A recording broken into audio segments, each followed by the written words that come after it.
சென்னை மாநகரம் எப்போதுமே திராவிட முன்னேற்ற கழகத்தின் அசைக்க முடியாத ஒரு கோட்டையாகவே இருந்து வருகிறது.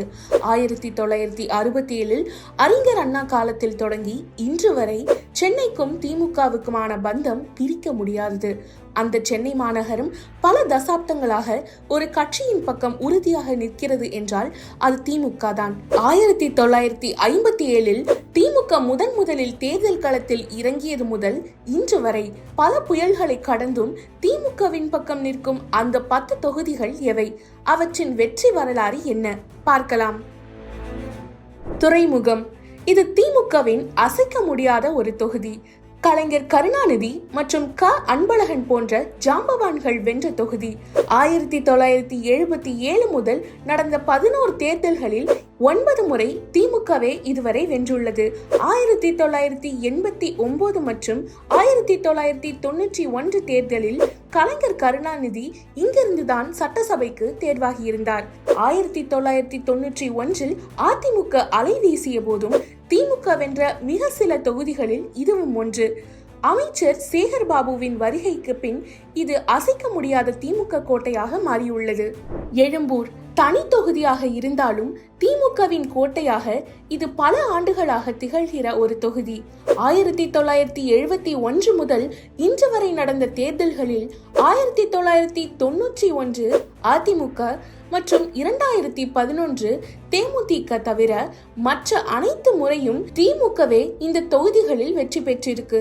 அது மட்டுமில்லாமல் பரிதி இளம்வழுதி இந்த தொகுதியில் தொடர்ந்து 6 முறை போட்டியிட்டு 5 முறை வெற்றி பெற்றார் என்பது குறிப்பிடத்தக்கது.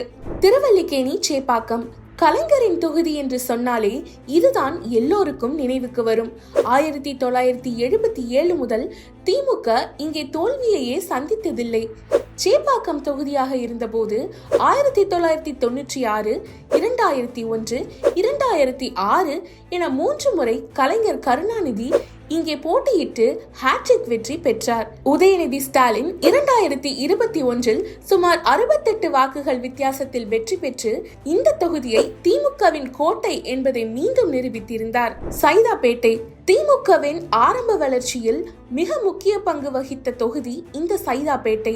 1967 முதலில் அறிஞர் அண்ணா முதல்வராக பொறுப்பேற்ற போது மு. கருணாநிதி இங்கிருந்துதான் வென்றார். 2001 திமுக தோல்வியுற்ற போதும் சைதாப்பேட்டையில் திமுக வென்றது. பின்னர் இடைத்தேர்தலில் அதிமுக வென்றது தனி வரலாறு. 2011, 2016, 2021 என மா. சுப்பிரமணியன் மூலம் இன்றும் திமுகவின் வசமே உள்ளது. அண்ணா நகர் 1977 மு. கருணாநிதி இங்கிருந்துதான் போட்டியிட்டு வென்றார். அதுபோல 2021 வரை நடந்த தேர்தல்களில் பெரும்பாலான முறை திமுகவே வென்றுள்ளது.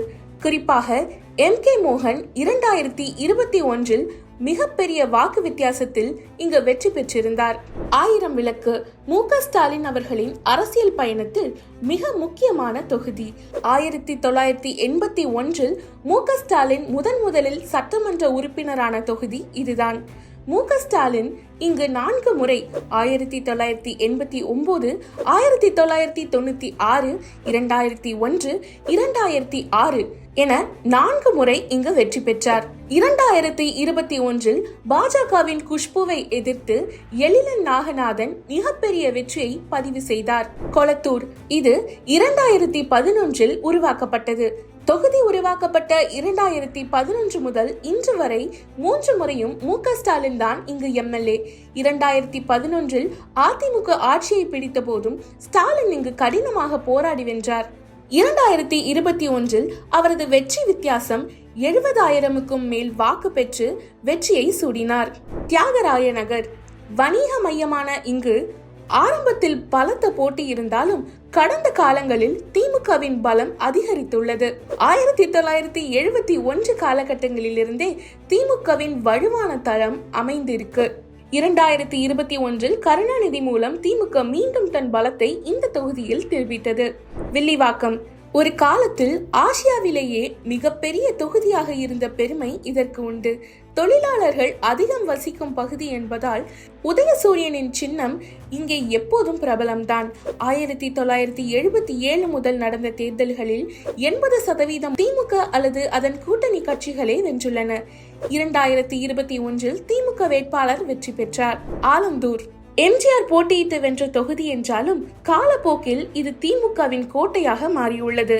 2014 இடைத்தேர்தல், 2016 மற்றும் 2021 பொது தேர்தல் என அமைச்சர் தாமு அன்பரசன் தொடர்ந்து இங்கு வெற்றி கொடி நாட்டி வருகிறார். நகர்ப்புற வாக்காளர்கள் மற்றும் நடுத்தர வர்க்கத்தினர் அதிகம் உள்ள இந்த தொகுதியில் திமுகவின் வாக்கு சதவீதம் ஒவ்வொரு தேர்தலிலும் ஏறுமுகமாகவே இருந்து வருகிறது. 2021 சட்டமன்ற தேர்தலில் சென்னையில் உள்ள 16 தொகுதிகளையும் திமுக கூட்டணி முழுமையாக கைப்பற்றியது. ஒரு வரலாற்று சாதனை. வரும் தேர்தலில் திமுக சென்னையை தக்க வைத்துக் கொள்ளுமா என்று பொறுத்திருந்து பார்ப்போம்.